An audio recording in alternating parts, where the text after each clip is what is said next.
Happy Friday! What's up, Evolvers? I hope everybody's looking forward to a great weekend. I am. I got action-packed weekend. I can't wait. I'm going tonight to the 100 Professional Women event. And then, what's tomorrow? Saturday. I don't think I have anything. Oh, I have grocery shopping tomorrow.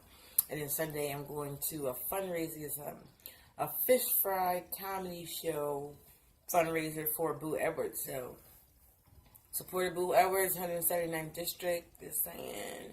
Tickets $20. You should go. It'd be fun. But without further ado, let's jump into it. So, 1 John 3:16 is what we're reading today. And I don't do a lot of relationship videos. I mean, I specialize in relationship. I really do. But I don't talk too much about loving, like, romantic relationships. But I don't think this is only, well, the advice that I give, I don't think it's just for one section or just one class of people or just people looking for a specific something. I actually think the things that I give, you could actually use that for many different areas. So, anyway, 1 John 3:16 helps with the question of when we ask, what is love? What is love? And it answers, this is how we know what love is. Jesus Christ laid down his life for us, and we ought to lay down our lives for our brothers and sisters. What is love? It's that, like, when it says, this is how you know what love is. Because you need an example, right? The first time you seen love was like between your parents and your brothers and sisters and things of that nature. So you had an example before you became an adult and had your own family, and you showed your children how family is supposed to work. Get what I'm saying? So Jesus was our examples because through him we shall find salvation. So that means, like, us, him being an example and us following his example, like him showing. So this is how we know what love is. This is how you know. This is how I know. Like, this is just plain. It's just simple. It's it. Jesus Christ laid down his life for us. That's how you know what love is. And when you think about he laid down his life for us, people just go straight to resurrection, Easter, he was crucified. But you got to look at it more, because that's not when the sacrifice started. He laid down his life for us because when he was 30 is when he started his ministry. Around 30, when he started preaching and telling the good word and sharing. So when you say Jesus laid down his life for us, it poses a question of, what did all Christ do when he laid his life for us? What did all he do? It doesn't just have to be one thing that he did, because he taught, he built a church, he showed, like, people how we're no better than the other when he washed a servant's foot. He showed how we're supposed to be slow to anger. He showed how we're supposed to be non-judgmental. He showed us so much. And in that process, he helped so much. Like, he helped a blind man see. Like, he has done a lot. Not for himself, but for us. And when I say it's not one thing that he did, it's everything that he did was for us. He laid down his life, everything. Literally, when he woke up to the time that he went to sleep, no decision that he made was for him to get the benefit. No decision that he made was for him to get the benefit. So, that being said, it doesn't have to be one thing. It should be everything. And I'm going to be honest. As a entrepreneur,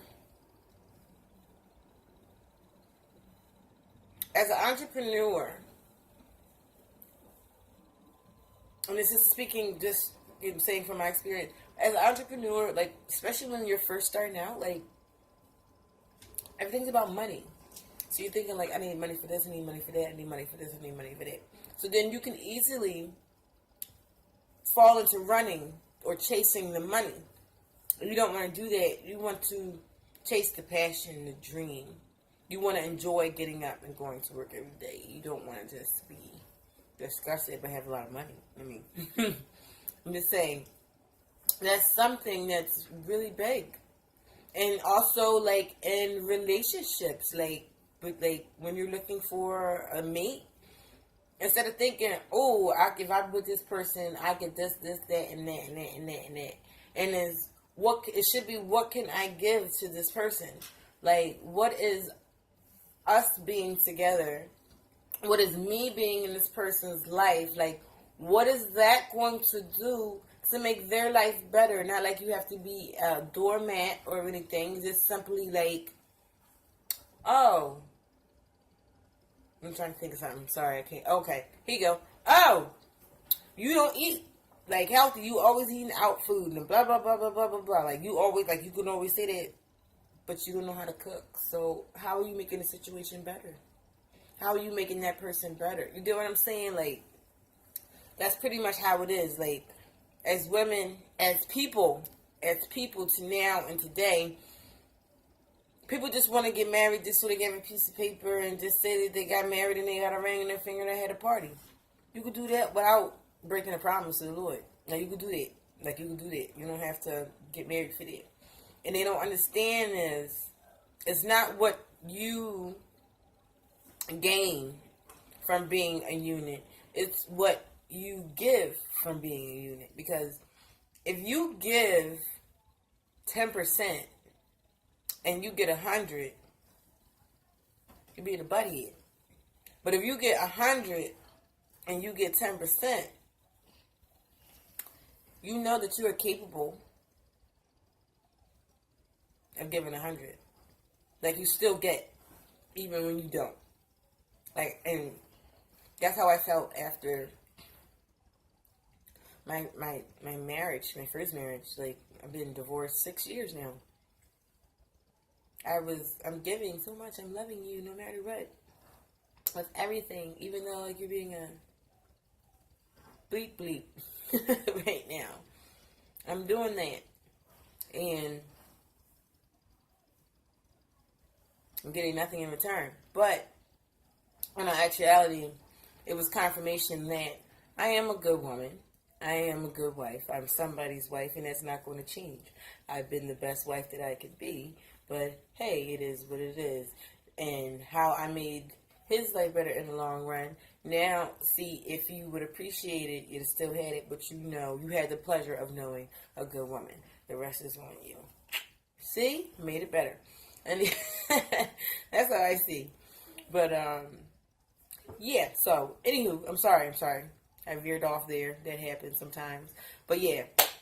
So, let's bring it back.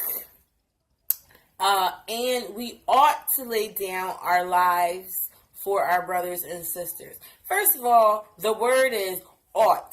And we ought. We ought to. Means you should. There's no reason why you can't.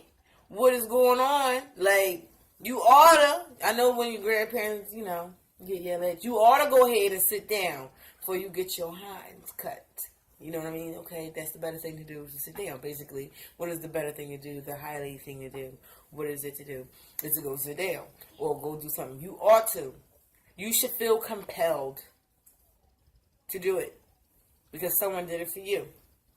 You should feel compelled to do it. To lie down your lives for your brothers and sisters. Which means that it's no longer for you. Like, your passion, what you love in life, what you endure for life, like, it's not for you. The decisions that you make, they're not for me. Like, you can make a decision which is quick and easy, and you think only you will be affected, and it's like the easiest decision for you. But then it's a ripple effect, and now your kids are affected by the decision, or your job, or something. It's something. It's always bigger than you. It's a ripple effect. Like I said, You should be thinking, what do I bring to the table versus what do I get out of it? Like, for example, we give the people what they want and what they need. Laughter, clothing, inspirational word. It could be, you could be a poem. It could be a novel, because we got writers and we got poets. We have entertainment, which is like singing, dancing. We have athletics, football, basketball, like giving the people what they want and what they need. People want to be safe and secure and happy. People want to enjoy life. People want to enjoy lives of others too, because it feels good to be part of something bigger than yourself. Like, we should take that upon ourselves to say, to look. I think we owe people, and we owe ourselves, and then we owe the Lord. And, like, not in that order, but I'm just saying, we owe it to so much to find who we are, harness who we are, and to share it. Most importantly, who we are, to share who we are, what we have inside of us, what we're capable of doing, what we can create, and what we it's all it takes is these two hands. Like,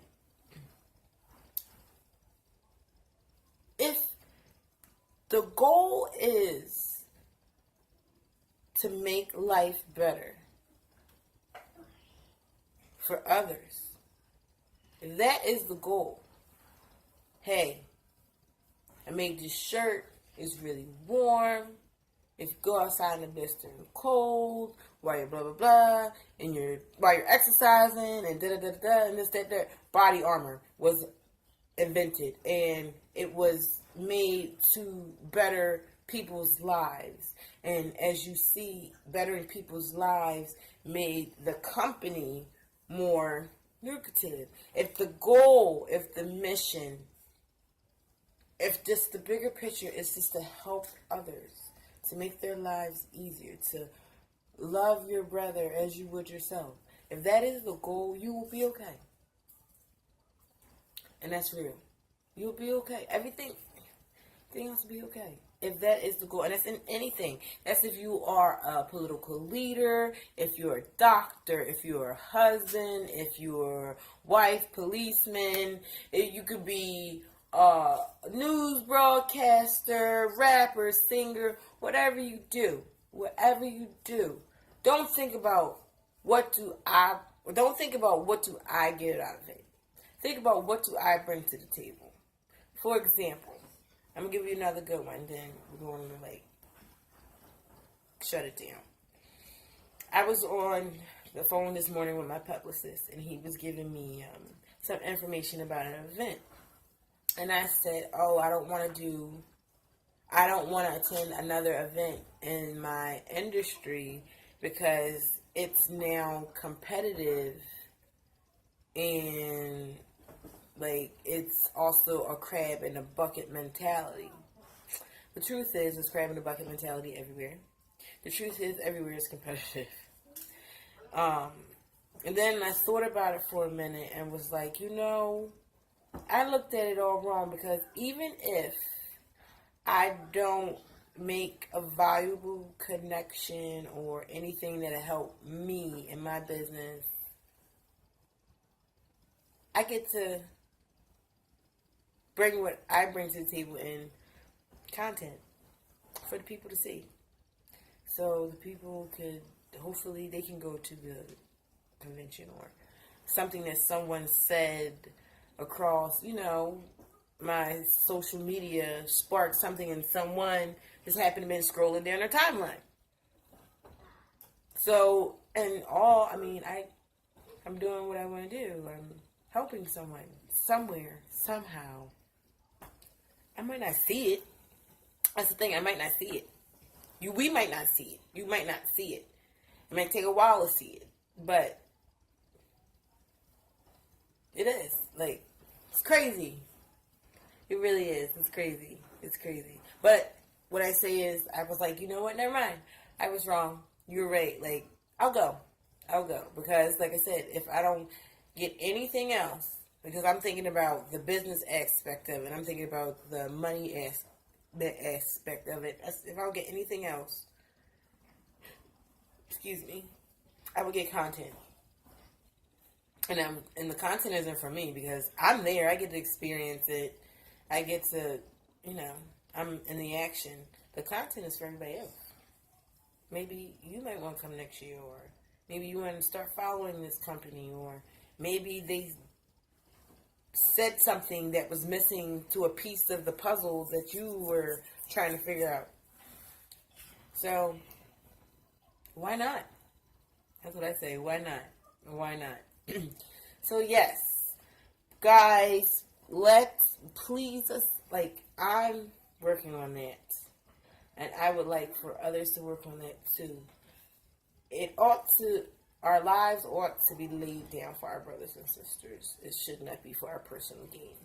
It really shouldn't, because, and then as I'm going to be honest, like as I'm saying it, but, I need to make sure that I'm good, that we're taken care of. Like I'm saying it at the same time. But I should be saying to myself, we're good and we're taken care of. We're good and we're taken care of. We're good and we're taken care of. We're good and we're taken care of. Which is letting me know, like, we know we good. Why are we good? Because God made it so. If we weren't good, we'll be having an issue right now, and we don't. We're good. So I need to get out that. I kind of still have that survival mode thinking. Yeah. So I need to get out of there. That's what I'm working on.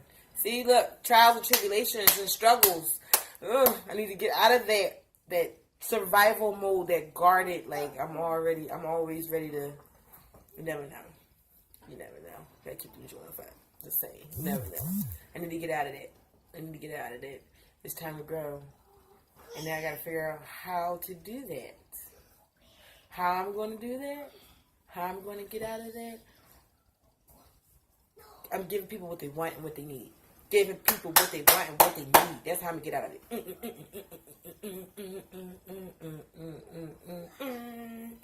And as a life coach, I don't know what you want and need. You have to tell me.